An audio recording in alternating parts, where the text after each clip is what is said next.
Welcome back to Living in Oklahoma. Time to check in now with Meg. She's at Lynn Health Science Institute. Hey, Meg. Hi, Mitch. Yes, we are still here, and I'm with Natasha Tull. You're the Corporate Director of Quality Assurance. Not quite sure what that means. It sounds very important. But I do know that you handle a number of the vaccination studies, and I mean, this is a big deal. Yes, the vaccination studies, they'll include mostly a wide range of healthy volunteers. Healthy volunteers. Yes, and so a lot of vaccinations are already in for young children and stuff, so now we're working on getting the elderly and the adult population an approved vaccine.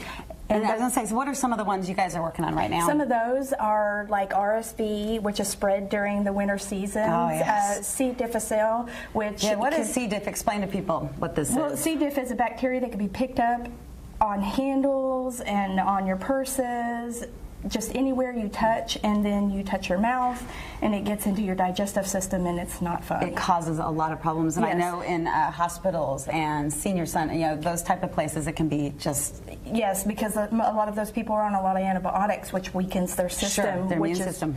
Which is why it's important to get this for that elderly population who is affected by this. So working on those vaccinations, just very, very important. Yes. And of course, flu vaccination, yep. always important. And like you said, you're really focusing on the elderly, or the older, I should say. Yes, people. The older population, because they don't have the approved vaccinations for them already. So we focus on them to get one, because we find now they're just as vulnerable as young children sometimes, because their immune system starts to go down. So we're looking at vaccines for flu, pneumonia, the C. diff, as we spoke, and RSV, and we also focus on just the general healthy young adult population as well. Okay, that's what I didn't know. Yeah, so the young healthy adult population would do vaccines like smallpox and things that don't necessarily aren't out there all the time, but could be affected at any point. Well, and smallpox, the fact that we're dealing with this once again, you know, it has to do with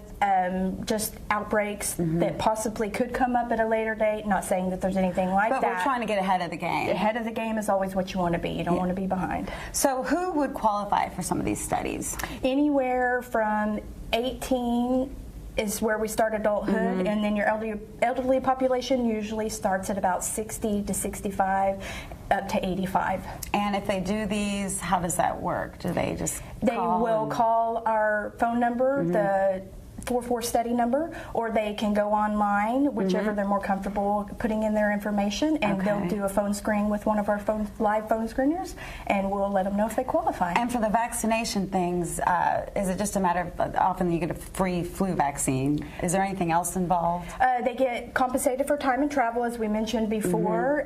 They'll get the vaccination, which we're studying. They usually get different health checks like blood work, ECG, a physical, all of these things they may not get on a regular basis. Sounds like a pretty good deal to me. Yes. And again, it's helping science. Well, thank you, Natasha. I appreciate it so much. And we're not leaving. We're staying. There's more ahead. Again, the wonderful things that they're doing here at Lynn Institute that we can all be a part of. Meg, thanks so much. Checking back in with you in just a little bit. Lynn Health Science Institute is at 3555 Northwest 58th Street. Their number is 405-447-8839. On the web, you can check them out at lhsi.net. On Facebook and Instagram, it's Lynn Institute.